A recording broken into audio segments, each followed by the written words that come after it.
de la mort sur la nuque.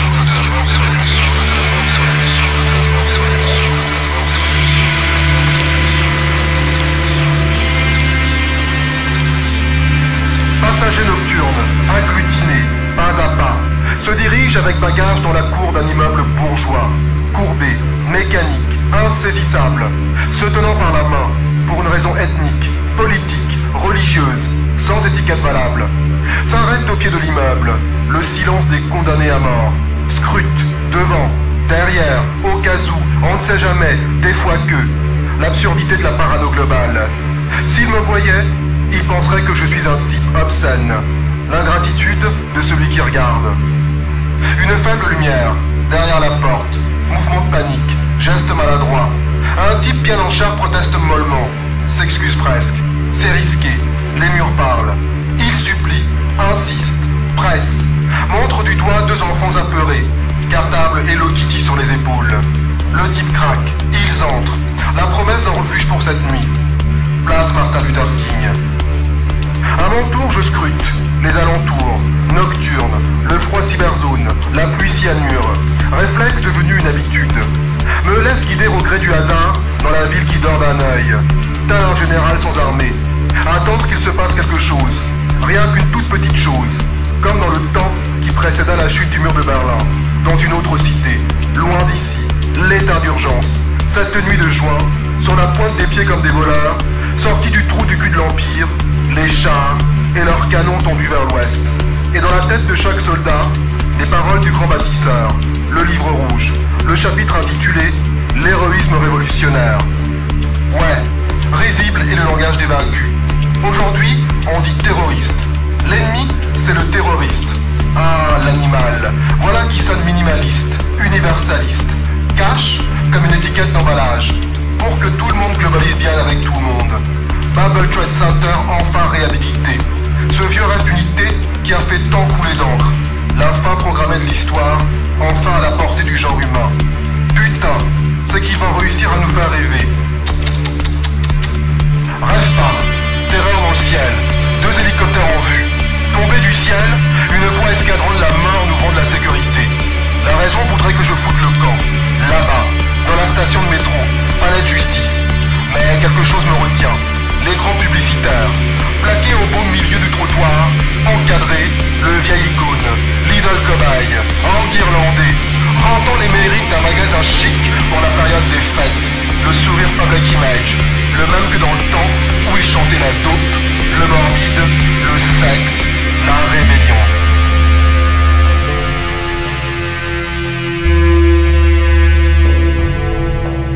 Le vacarme des canettes de bière résonne à l'oreille. Il y a là-bas comme une odeur de vivant. Des individus isolés sur le perron d'un bâtiment à la limite du chaos.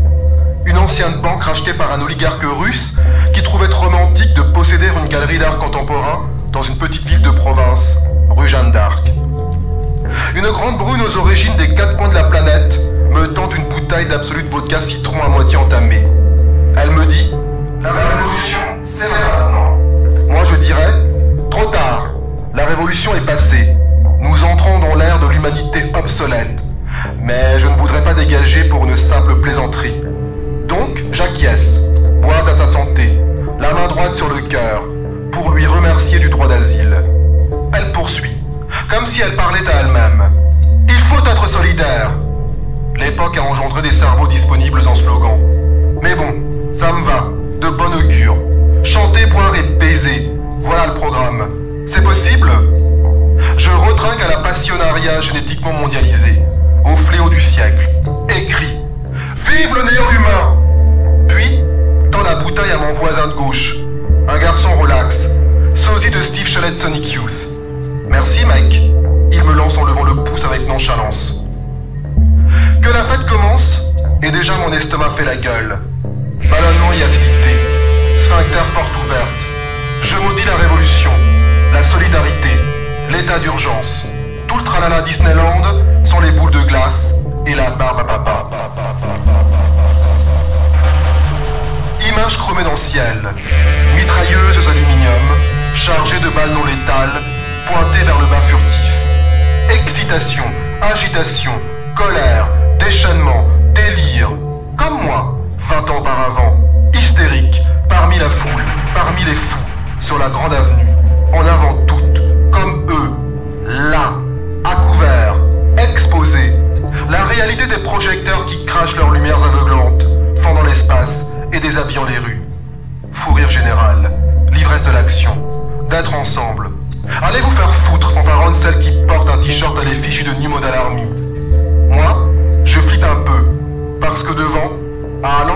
rue du Gros Horloge, un rayon laser joue à cache-cache avec d'éventuels suspects. Un type qui ne disait rien depuis tout à l'heure vise avec son faune dans le tas mobile. D'un seul geste, il atteint le sniper. Mais l'image est saturée, parasitée, la souveraineté des projecteurs. On ne voit rien. La cible, hors d'atteinte. Mais peu importe, mon gars jubile, satisfait de son nouveau jouet qu'il me met entre les mains, qu'il reprend, pour me montrer le portrait joli de Steve Jobs sur fond d'écran, à la plage dans les Caraïbes. Photo inédite, selon lui. Il me pixelise, me dit, ce mec est vraiment cool, c'est un visionnaire. Yes, think different.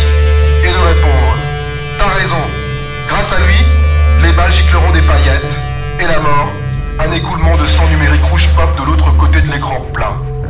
Claquement des dents et clin d'œil d'approbation. S'empare de la bouteille, une tape dans le dos. Tiens, bois un coup. Son optimisme me donne des égrins d'estomac. Nouvelle tape dans le dos, clin d'œil. M'invite à partager ses exploits. Le butin virtuel. Je dis ok. Un œil scrutant le ciel, l'autre dévorant le visage apatride de la grande brune aux origines des quatre coins de la planète.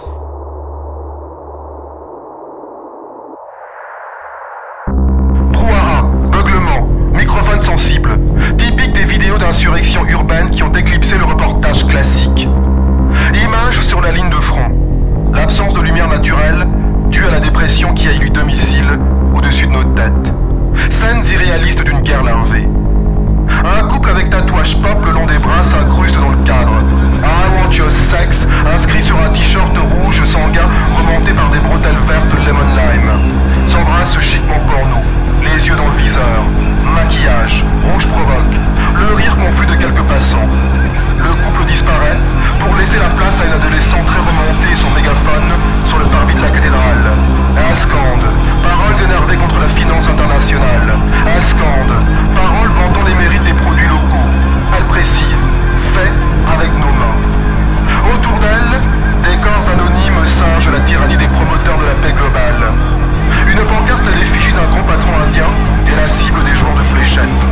À l'opposé, visage froid maquillés aux couleurs nationales chante la patrie en danger. Quelque chose me dit que ce sont les énervés de riposte identitaire. Devant le centre commercial, les représentants mâles des trois religions monothéistes dialoguent, rassurent, posent génialement, visage grave des pompes funèbres, la respectabilité des diplomates. Au milieu de tout ce vacarme, une inconnue, la démarche envoûtante, parmi la foule, indifférente aux scansions, aux idéologies, dans le collimateur, zoomée, on ne voit plus qu'elle, mais elle, on ne la voit plus, mouvement de foule, pulsation, reflux, remous, rotation, roulis, tourbillon, des cris, peuplement métallique, l'image disjoncte. Je demande ce qui s'est passé. Quelqu'un a tiré dans la foule, intervient la grande brune. Ouais, c'était à la une, 5 morts et 2 blessés. L'effroi, les épithètes qui jaillirent à balles réelles, le crime raciste, anti-globaliste, anti-humaniste, anti-liberté, l'œuvre d'un terroriste. Jusqu'à ce qu'un blogueur ait démenti les blablas. L'individu était un adepte du killing for fun. Il voulait battre le record d'un autre, le dénommé Beating Breivik sur les réseaux sociaux. 97 meurtres en une matinée, 0 blessés. Le champion avait publié une vidéo, chez lui, mur jauni. 2-3 photos accrochées, portrait d'un type qui se trouvait beau, très beau, des yeux gris verts tirant vers le bleu, retouché, contraste saisissant en rapport avec la sombre mezzanine, le lieu terroriste. Il lâchait des bombes de parole sur les honneurs du chiffre, du nombre, de la nécessité d'être performant, de vivre une expérience unique. Il disait que c'était fun, un truc vraiment cool. Ils l'ont censuré, violation des conditions d'utilisateur. Mais trop tard, il avait fait des émules. À qui tuera le plus grand nombre, de bon matin, avant que les fans ne se collent à l'écran pour les infos statistiques. Trop de civils innocents qu'on nous répétait à longueur de journée. Une aberration de l'histoire, criaient les savamment cravatés. Rien en comparaison de ce qui se passe chez nous, s'insurger les acteurs d'un conflit qui dure depuis bien avant la naissance de mon arrière-grand-père. Et la colère du nombre, le chagrin des familles, le désir de vengeance des belliqueux, encouragés par les voix d'outre-tombe, les morts dont on ne cesse de faire l'éloge à l'écran. Qu'un tel avait 2 enfants, 2 petites filles, un autre allait se marier en juin, sacrifié sur l'autel de la déraison selon le chef de l'État lors de la lutte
étage d'un immeuble bourgeois, pas loin du square Verdrel. Une affiche à dominante rouge à la porte d'entrée. Une vieille élection présidentielle. La mine austère du tribun, l'outsider fusillant du regard l'horizon. Un slogan. Ensemble, prenons le pouvoir. M'en souviens encore comme si c'était hier. La foule, le silence, les bougies, les larmes, l'écran géant, le drame. Une balle dans la tête à 2 semaines du premier tour. La foule, les sirènes, les grands titres, en boucle. Quelques vieilles connaissances. Vétérans qui ont l'air bien vivants malgré la peau acide. Les dents qui manquent à la pelle, les pupilles qui tombent. Palabres avinées, sur les questions qui obsèdent, qui fâchent, la politique, le social, la crise, l'histoire, l'art. Une voix sortie de nulle part, malicieuse, d'un type qui affirme que tout ça c'est du pipeau, de la littérature, paroles fragmentées, dédoublées, démembrées. Je ne sais pas de quoi il parle. Il a les yeux qui brillent, la frénésie de ceux qui portent en eux la révélation. Se nomme Alain Racoutou, exilé généraliste, désormais squatteur permanent. Il nous tend chaleureusement la main, goutte de Northman ambrée s'écrasant sur le sol, et d'ajouter « Moi, j'ai pris le parti d'aimer. » accompagné d'un rire impudique, molaires argentés, gueule d'un consul honoraire ou de tenancier de bordel taïwanais. Derrière nous, des aboiements féroces par-dessus les sonorités amplifiées. Un type qui a l'air shooté à l'alcool et au médoc, torse nu, un code-barre géant tatoué dans le dos. Probablement lui, le néo-humain, la chose qui a foiré. Comme dans les romans d'anticipation, les dystopies. Ce gars-là me fout la trouille. Il est presque réel. Nouveau son, beat anacréontique, réverb sur la caisse claire assimilée à une cravache, voix féminine négro-spirituelle planant au-dessus de l'ensemble SM électronique. Steve Chalet fricote avec un ancien qui lui parle du temps où la ville se nourrissait d'analogique. Se souvient avec tendresse de sa première guitare électrique, de sa chambre de bonne rue Beauvoisine, des tournées de Valstar avec les copains rencontrés après le concert d'Elvis Costello au Studio 44. Pas loin, le disciple de Jobs, là est scotché sur l'écran. Il textote avec son maître dans l'au-delà. Qui sait? Me retrouve seul avec elle, la passionnariat, déconnectée, détendue, son visage face au mien. Me demande si je veux boire un truc. Ah ouais, un truc à me dégommer le cerveau. Elle s'appelle Léa. Joli prénom, je lui dis. Toutes les filles de mon âge s'appellent Léa, elle me répond. Elle me demande, tu viens d'où comme ça? Je lui demande, tu ne voudrais pas aller ailleurs? Elle me dit, tu veux un trait? Ok. Une mélodie aérienne se détache de l'ensemble compact et binaire. Des chœurs androgynes accompagnent la mélopée synthétique. Long corridor. Murs en béton traversés de fils électriques que je frôle des doigts. Spot multicouleurs à faible intensité. Ici, c'est la ligne Maginot version craquée. Ses baskets rouges Lénine foulent le sol bétonné. Rythmique cubaine, cinématographique. L'odeur épicée de ses cheveux. Pomme, cannelle, melon, chanvre. Je dis, mon nom est A. Mon prénom n'est même pas le mien, mais celui d'un autre. Je viens de nulle part. J'erre en attendant le retour du beau temps. Le beau temps, ça sonne bien. Comme ce jour de joie, au milieu de la foule. Lumière d'été, tambour de guerre, les doigts levés de la victoire.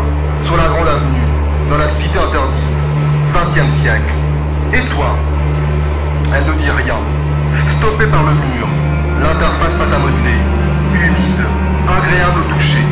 Elle se retourne, la laine mentholée, la fraîcheur de l'amande glacée, hausse les épaules, comme si elle savait où je voulais en venir. Son identité, les insultes dans la rue, coupable d'être ce qu'elle ne veut pas être, criminelle sur son propre sol. Comment elle le vit, son présent révolutionnaire? Non, elle ne sait pas où je veux en venir. C'est le désordre dans ma tête, le grand vertige, la mutinerie des particules.